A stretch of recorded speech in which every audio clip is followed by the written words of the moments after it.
I want to share this amazing print and cut hack that I've just discovered with you guys.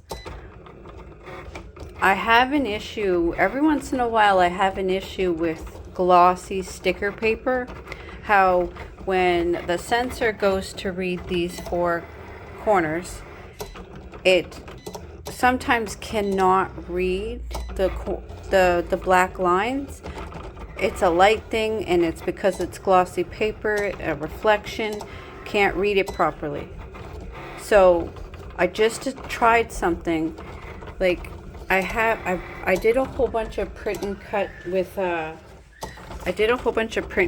regular matted paper. See how it's not glossy? I have the laminate sheet just inside the black corners. So I cut off one corner to the one corner of this paper that wasn't scanning through the machine. I cut off one corner of one of the old cuts. After your Cricut does the print and cut and cuts out your design or your print and cut, you get left with these. You just toss the outline in the recycling. Well, I went and grabbed one and I cut off a corner and I taped it onto the corner that was not scanning, and I'll show you in a sec when it's done cutting. So I taped it on, made sure it was all lined up, like I cut it right to the edge I cut it right to the edge on both sides, right to the edge of the black, so I could line it up on both. I could line both of them up right.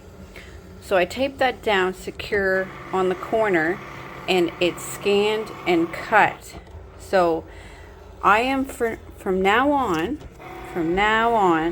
I am going to, whenever I'm done with a print and cut, I'm going to cut these corners and put them in a box.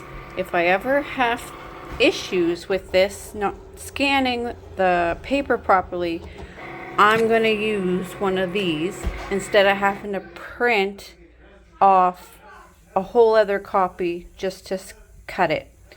I tried the tape thing, how on this, like I'll show you. I tried the tape thing, like I taped the corners, but this corner would not scan. So I did that. I did my little hack and I taped this down. I taped one of these down on top of the corner and it scanned. It worked. So now my design is all cut out, which is awesome. So there you go. If you're having problems with print and cut, try this hack. Just take one of the old corners of one of your old print and cuts. It's on regular paper or matted paper. Line it up and put it over top of that corner that's not scanning, and that might work for you.